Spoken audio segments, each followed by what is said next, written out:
नमस्कार, आज तारीख 30 अक्टूबर दिन गुरुवार।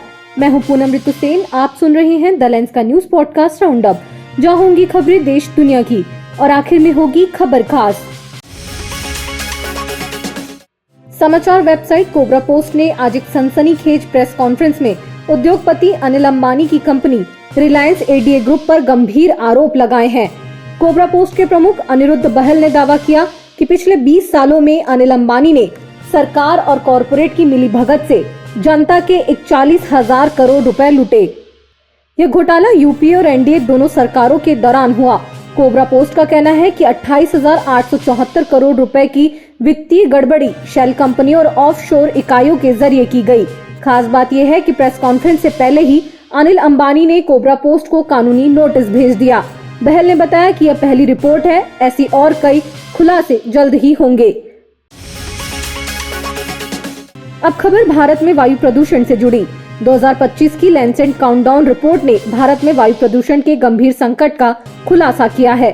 दिल्ली में स्मॉग के बढ़ते खतरे के बीच रिपोर्ट बताती है कि साल 2022 में PM 2.5 प्रदूषण से 17.2 लाख मौतें हुई, जो 2010 की तुलना में 38% ज्यादा है। कोयले से चलने वाले बिजली संयंत्रों और पेट्रोल वाहनों से होने वाला प्रदूषण इसका मुख्य कारण है। 2022 में कोयला संयंत्रों से 3 लाख और पेट्रोल वाहनों से 2.69 लाख मौतें हुई। इसका आर्थिक लागत $340 अरब यानी भारत के GDP का 9.5% है। सार्वजनिक यातायात की खराब स्थिति के चलते निजी वाहनों की संख्या भी बढ़ गई है। अब खबर उत्तर पूर्वी दिल्ली में 2020 में हुए दंगों से जुड़ी। दिल्ली पुलिस ने दिल्ली दंगों की साजिश मामले में उमर खालिद, शर्जील इमाम, मिरान हैदर, गुलफिशा फातिमा और शिफा उर रहमान की जमानत का विरोध करते हुए सुप्रीम कोर्ट में हलफनामा दायर किया है। पुलिस का कहना है कि आरोपियों ने सांप्रदायिक सद्भाव बिगाड़ने और सशस्त्र विद्रोह भड़काने की साजिश रची थी।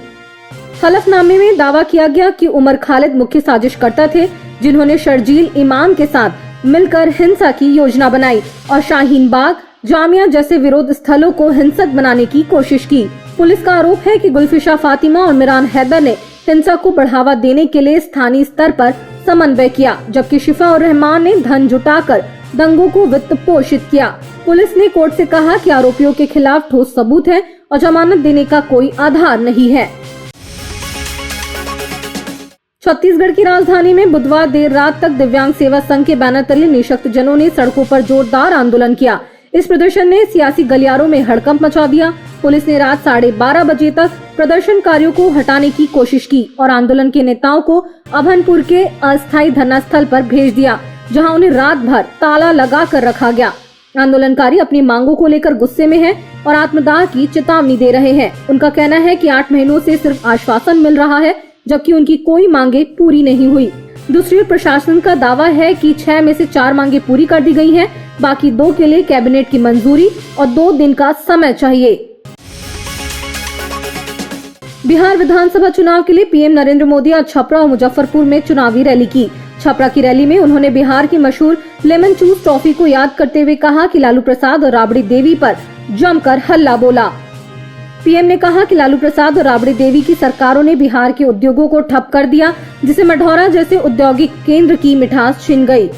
पीएम ने बताया कि लेमन चूस जो कभी बच्चों की पसंद थी, वहीं मुजफ्फरपुर की रैली में राहुल गांधी के एक बयान को छठ पूजा से जोड़ते हुए सियासी हमले किए। पूर्व क्रिकेटर और विधान परिषद सदस्य मोहम्मद अजरुद्दीन जल्द ही तेलंगाना सरकार में मंत्री के रूप में शामिल होंगे। 31 अक्टूबर को राजभवन में उनका शपथ ग्रहण समारोह होगा। सूत्रों की माने तो अजरुद्दीन की कैबिनेट में एंट्री से कांग्रेस को जुबली हिल्स उपचुनाव में बड़ा फायदा मिल सकता है, जहां 30% मुस्लिम मतदाता हैं। बता दें, अजरुद्दीन 2023 में इसी सीट से चुनाव हार चुके हैं।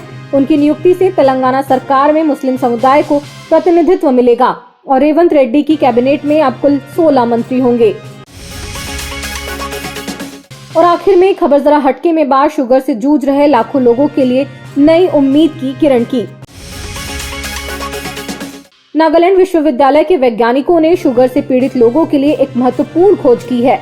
पौधों में मौजूद एक प्राकृतिक तत्व सिनेप्टिक एसिड, जो डायबिटिक घावों को तेजी से भर सकता है। यह खोज इतनी खास है कि इसे मशहूर पत्रिका साइंटिफिक रिपोर्ट्स में जगह मिली है।